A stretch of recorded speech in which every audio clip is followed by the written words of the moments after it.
Hello students, welcome to well education. और जैसा कि आप सभी जान रहे हैं कि मैं अभी आप सभी को इंट्रोडक्शंस टू यूक्लिड ज्योमेट्री के बारे में बता रहा हूँ। और ये जो चैप्टर्स स्टूडेंट्स, ये बहुत ही अच्छा चैप्टर है और इसमें आपको ज्योमेट्री से रिलेटेड जो भी मेन फैक्ट है उन सभी के बारे में जानकारी आपको मिल जाता है। जैसा कि इसका फर्स्ट वीडियो हम आप सभी के लिए अपलोड कर चुका हूं और आज जो है इस चैप्टर का एक दूसरा वीडियो है। और इसमें जो आज है स्टूडेंट्स, हमारा जो टॉपिक है वो है यूक्लिड्स एक्सियम्स। यहाँ पर देखिए, यूक्लिड एक्सियम्स जो है, यूक्लिड्स ने कुछ ऐसे एक्सियम्स के बारे में बताए जो हमें बिना प्रूफ किए हुए उसके बारे में जानकारी मिलती है। मतलब कि एक्सियम एक ऐसे चीज होते हैं जिन्हें प्रूव करने की जरूरत है ही नहीं। तो इसके बारे में सबसे पहले हम जानेंगे कि आखिर एक्सियम्स है क्या, और उसके बाद यूक्लिड्स ने कितने एक्सियम्स के बारे में बताया है, उन सभी के बारे में हम डिस्कस बारी बारी से करेंगे। तो यहाँ पर सबसे पहले जो हमें जानना है वो एक्सियम्स के बारे में जानना है। तो हम जो है सबसे पहले एक्सियम को डिफाइन करते हैं। तो यहाँ देखिए, एक्सियम को हम डिफाइन करते हैं। सबसे पहले आप एक्सियम जाने कि आखिर एक्सियम क्या है।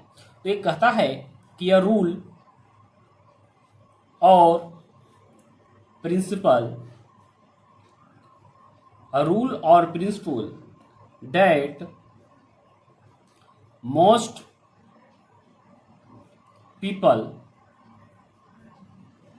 believe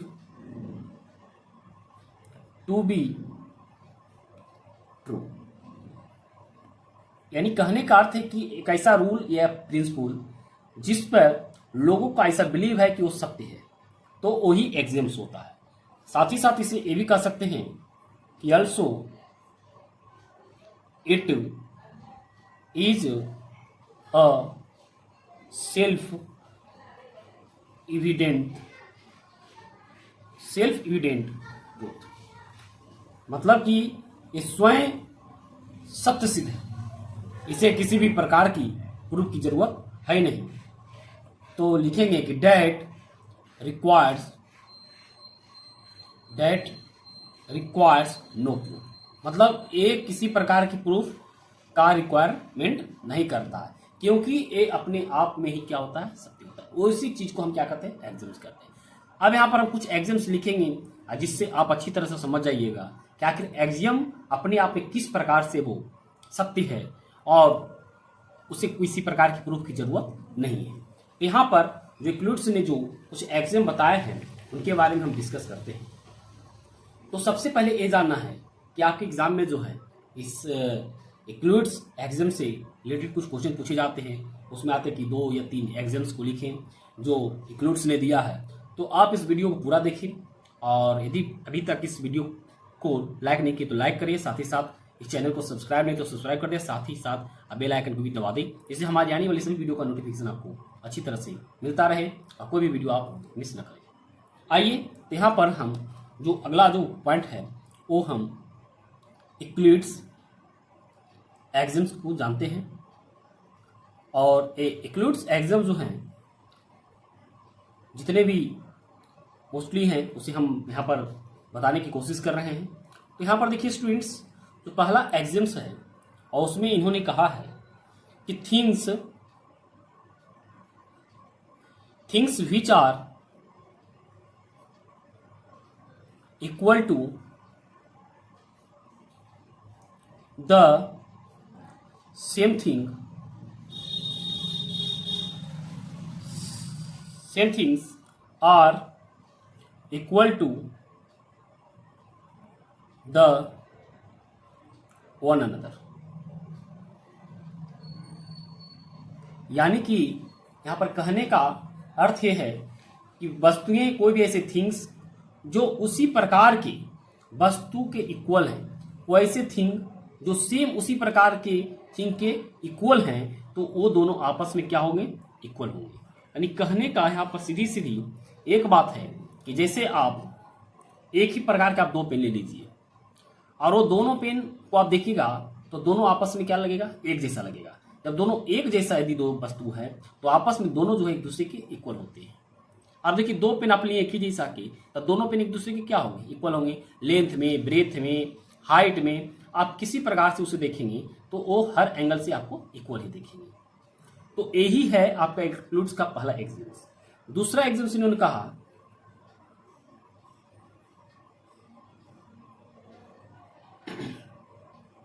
if equals are added to equals, the whole are equal। यानी कहने का मतलब है कि if equals are added to equals, माने दो ऐसे चीज, कोई ऐसे डिजिट, कोई ऐसे नंबर दोनों इक्वल है, और दोनों में इक्वल चीज को ऐड किया जाए तो दोनों आपस में क्या होंगे, इक्वल होंगे। जैसे यहां पर हम कोई एग्जांपल में आपको लेते हैं कि यहां पर यदि 4 इक्वल टू 4 है, तो यहां पर क्या करें कि if equals are added to equals, है ना, तो ये दोनों इक्वल्स, इसमें जो है इक्वल चीज को ऐड करते हैं। जैसे इधर 2 कर दिया, इधर भी 2 कर दिया, तो क्या होंगे, इधर भी 6 हो गए और इधर भी क्या हो गए, 6 हो गए। ये बोला गया कि if equals are added to equal, माने इक्वल में इक्वल चीज को ऐड करते हैं तो ये टोटल जो है वो आपस में क्या होते हैं, इक्वल। तो ये टोटल 6 आए थे, दोनों में आपस क्या हो गए, इक्वल हो। तो ये दूसरा इनका एग्जाम्स था। थर्ड नंबर में आते हैं।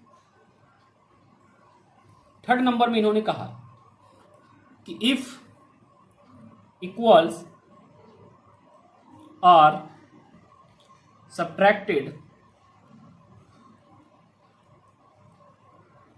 From equal, then the remainder are equal।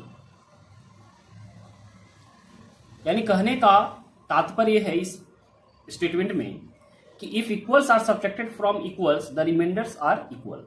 यहां पर जैसे मान लेते 6 है, यहां भी आपका क्या 6 है, तो दोनों तो इक्वल है, यानी दोनों में से इक्वल चीज को सब्ट्रैक्ट करें। जैसे समझ लीजिए यहां से हम 3 को सब्ट्रैक्ट किया, यहां से भी 3 को कर दिया, तो रिमाइंडर यहाँ क्या बचा, 3, यहाँ रिमाइंडर क्या बचा, 3। तो यहाँ पर ये दोनों भी क्या होंगे, आपस में इक्वल होंगे। तो एक्सियम्स यही कहता है। अब बताइए इसे प्रूफ की क्या जरूरत है, ये आप भी जानते होंगे कि किसी भी चीज जो इक्वल है आपस में, वो दोनों से इक्वल चीज को सब्ट्रैक्ट करेंगे तो क्या बचेंगे, इक्वल ही बचेंगे। तो यही एक्सियम्स है स्टूडेंट्स, और मुझे उम्मीद है कि आप अच्छी तरह से इन सभी एग्जाम्स को समझ रहे होंगे। और आपको किसी प्रकार की भी कोई कन्फ्यूजन होता है तो आप अपनी कन्फ्यूजन को कमेंट में लिखिए। आइए अब हम इसका नेक्स्ट एग्जाम्स को देखते हैं। एग्जाम नंबर 4, इसमें कहा जा रहा है student, the things which coincide with one another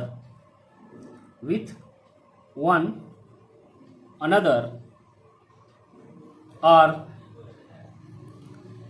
equal to one another।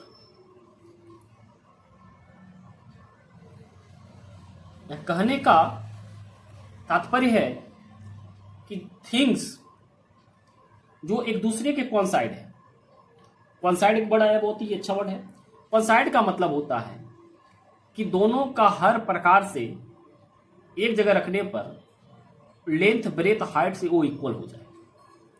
जैसे कि आप यदि 5 रुपीज के दो एक ही जैसा कॉइन्स लेते हैं, वो दोनों कॉइन्स को आप एक दूसरे पर रखिए, तो दोनों कॉइन्स है, दोनों एक दूसरे को क्या करते हैं, अच्छी तरह से ढक लेते हैं। तो निश्चित है कि ऊपर वाला कॉइन्स नीचे वाले को अच्छी तरह से ढक रहे हैं।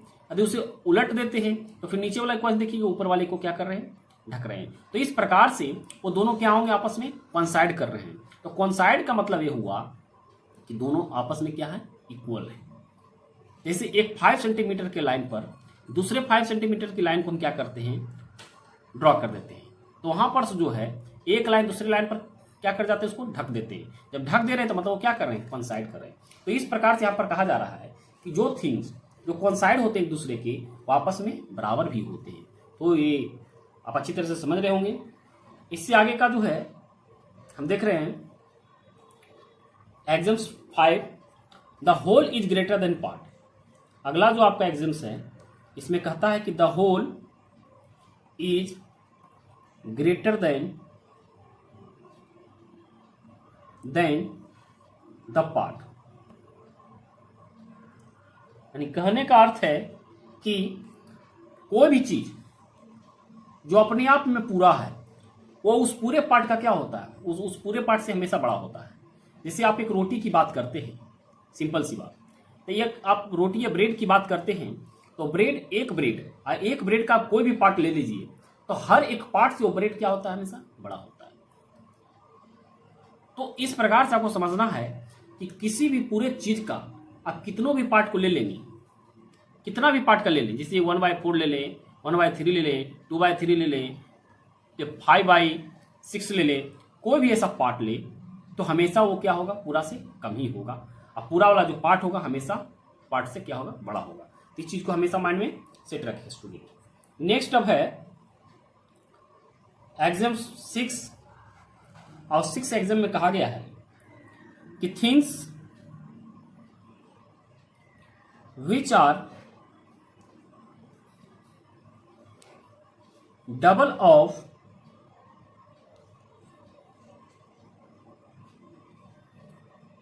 The same things